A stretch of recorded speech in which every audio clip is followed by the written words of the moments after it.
Olá, queridos, eu sou o pastor André Luiz e eu quero começar dizendo: hoje é o dia da tua vitória. Que bom poder estar com vocês nesta manhã e juntos aprendermos com a palavra de Deus. Estamos em 1 Reis, capítulo 6. Queridos, eu tenho a certeza de que Deus irá nos enriquecer muito nesta manhã. Por isso eu te convido a ficar comigo até o final e a dar o teu like para que esta palavra possa chegar a mais pessoas por meio desta ferramenta poderosa. Você também pode compartilhar esta mensagem com seus amigos, familiares. Envie esta mensagem para o maior número de pessoas que você puder e assim expandimos o reino de Deus. Queridos, se você não é inscrito neste canal, eu te convido. Inscreva-se neste canal, ative o sininho e você será notificado a cada manhã quando colocarmos aqui uma nova mensagem. Vamos à leitura da palavra de Deus. Hoje, 1 Reis, capítulo de número 6, o verso 1 e depois do verso de número 37 e 38, que nos diz assim: E sucedeu que no ano 480, depois da saída dos filhos de Israel do Egito, no ano 4º do reinado de Salomão sobre Israel, no mês de Ziv, este é o mês 2º, começou a edificar a casa do Senhor. Verso de número 37 nos diz assim: No ano 4º se pôs os fundamentos da casa do Senhor, no mês de Ziv. Verso 38. E no ano 10º do mês de Bu, que é o mês 8º, se acabou esta casa, com todas as suas dependências e com tudo o que lhe convinha, e a edificou em 7 anos. Queridos, redobre a tua atenção nesta manhã, porque em 1 Reis, capítulo 6, trata da edificação do templo feito por Salomão, 480 anos depois que os israelitas saíram do Egito. No 4º ano do reinado de Salomão em Israel, no mês de Ziv, no 2º mês, ele começou a construir o templo do Senhor.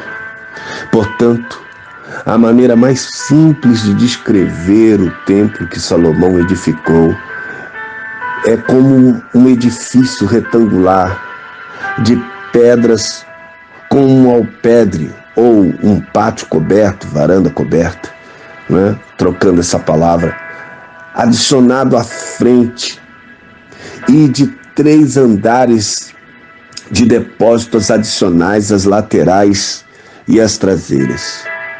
Ou seja, as paredes laterais e posteriores do edifício principal foram reduzidas em uma espessura de 1 côvado, que é uma medida cerca de 44 centímetros ou 18 polegadas, para o andar do meio, e o mais 1 côvado para o andar de cima, mais 1. E isto criou degraus sobre os quais as vigas de madeira repousavam para formar os pisos dos andares intermediários e superiores. Todas as pedras utilizadas na construção foram cortadas e tratadas na pedreira para que fossem o mais fáceis de manusear possível. Portanto, nenhuma ferramenta de pedra foi usada no local do templo. O temor e o respeito que àquela obra eram feitas eram tão grande que nenhum instrumento de construção pôde nela ser ouvido. Oh, queridos, quem não se lembra daquele brinquedo chamado Lego? Quem já brincou com Lego ou de blocos de montar? Foi mais ou menos assim a engenharia do templo. Mas dentro do templo, o trabalho em pedra era coberto com painéis de madeira, ricamente entalhados e revestidos de ouro batido. Uma aparição divina Era algo extraordinário o que se via ali, porque havia uma partição que dividia o templo principal em duas salas.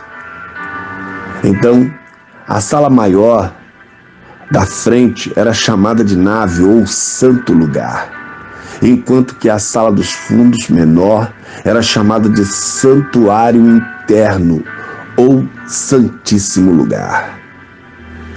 O lugar santíssimo, ele continha a Arca da Aliança, que era o símbolo da presença de Deus. Ou seja, esta sala tinha um teto mais baixo do que o restante do edifício. E também, ao contrário do resto do edifício, não tinha janelas. As suas medidas eram exatamente iguais, porque ela tinha o formato de um cubo. Veja, sua entrada era fechada por uma cortina e um par de portas e correntes de ouro penduradas na porta. Este véu que separava era um véu feito de linho torcido. E dizem os historiadores que pesavam aproximadamente 40 quilos. No entanto, dentro desta sala havia duas enormes criaturas aladas, querubins, que lado a lado se estendiam por toda a largura da sala. Você pode encontrar as medidas exatas dessas imagens dentro do capítulo que nós estamos estudando. Eles provavelmente eram guardiões simbólicos da arca. Eram peças feitas de madeira revestidas de ouro. As portas do lugar santíssimo eram de madeira entalhada e recobertas de ouro, semelhantes às paredes do templo. Veja que todo o templo vai recebendo um revestimento de ouro que representa a glória e a presença de Deus. Então, na sala da frente, ficava o altar do incenso, a mesa dos pães da presença, e 10 castiçais, 5 em cada uma das paredes laterais. Todas as portas dobráveis conduziam da varanda da entrada para esta sala, o lugar santo. Um pátio murado circundava todo o edifício. O tempo total de construção do templo que Salomão levou para realizar foi de 7 anos. Salomão ainda vai edificar a sua casa e outros edifícios, e por isso levará 13 anos para terminar toda a obra. Mas redobre a tua atenção aqui, queridos. Nós vemos que em cerca de 950 a.C., os fundamentos do templo foram lançados. Ele foi edificado 480 anos depois que os filhos de Israel saíram do Egito, como vimos. Contudo, foi deixado em ruínas por Nabucodonosor 430 anos depois de sua construção. Quando voltaram do cativeiro, Esdras e Neemias reconstruíram, e nos dias de Jesus havia sido novamente reformado por Herodes, que deixou ainda mais belo. Todavia foi novamente destruído em 70 depois de Cristo, quando o general romano Tito invadiu Jerusalém. Este era um projeto santo. Assim como o tabernáculo construído no deserto teve o seu projeto minuciosamente revelado a Moisés. O templo de Salomão também foi algo dirigido pelo Senhor.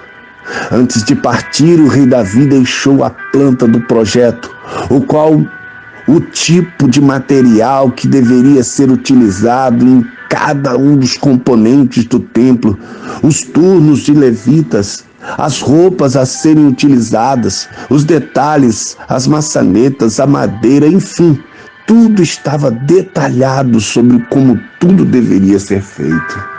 Ah, queridos, A dedicação de Salomão à execução do projeto, tal como lhe havia sido ordenado, vai render muitos frutos espirituais e materiais, não apenas a ele, mas também a toda a nação. Mas redobre a tua atenção aqui. Assim, Deus deu a Salomão um lembrete oportuno de que o templo seria um meio de abençoar a ele e o seu povo somente se ele fosse obediente a Deus. Preste atenção no que diz aqui o verso de número 11 até o 13. Então veio a palavra do Senhor a Salomão dizendo: quanto a esta casa que tu edificas, se andares nos meus estatutos e fizeres os meus juízos e guardares todos os meus mandamentos,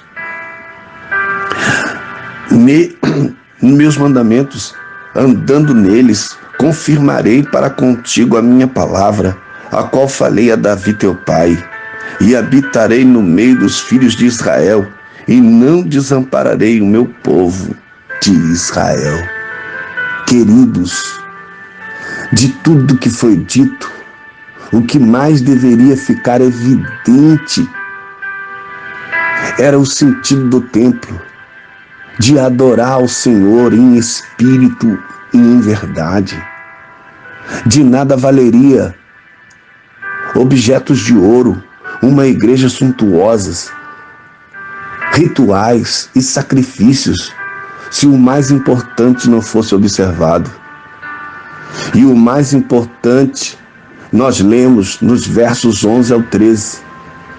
Do que adiantaria uma linda casa ao Senhor, se o Senhor da casa não fosse respeitado, se o Senhor da casa fosse ignorado? Imagine alguém entrando em sua casa fazendo o que bem entende. Entra sem falar com você, ignora o que você fala e se porta de maneira desrespeitosa. Já imaginou?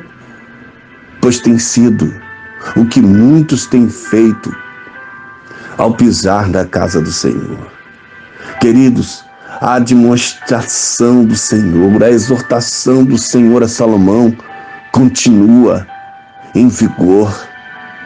Que nesta manhã nós possamos entender o propósito de Deus e que nos aproximemos de sua casa, que nos aproximemos do ajuntamento santo, da eclésia. Quando nós estivermos reunidos, que haja temor, que se cumpra a palavra do Salmo que diz: guarda o teu pé quando entrares na casa do Senhor. Queridos, de tudo que lemos e de tudo que aprendemos nesta manhã, a mensagem que mais impacta o nosso coração é que devemos guardar o temor do Senhor ao estarmos na sua presença. Ore comigo, queridos. Vamos pedir ao Senhor que nos dê corações quebrantados e que haja temor em nossas vidas. Querido e eterno Deus, muito obrigado por esta palavra nesta manhã, Senhor. Que Tu nos guarde de fazer o que é mal na Tua presença, ó Deus querido, ignorando os Teus avisos. Pai, fica conosco, abençoa-nos e nos faz, Senhor, guardar a Tua palavra, ó Deus, com temor e tremor, para sermos obedientes a Ti, Senhor, em todas as coisas. Esta é a oração do Teu servo nesta manhã, em nome de Jesus. Amém. Queridos, eu vou ficando por aqui e eu quero terminar dizendo: Deus abençoe a tua casa, Deus abençoe a tua família, Deus abençoe a tua vida, em nome de Jesus. Amém.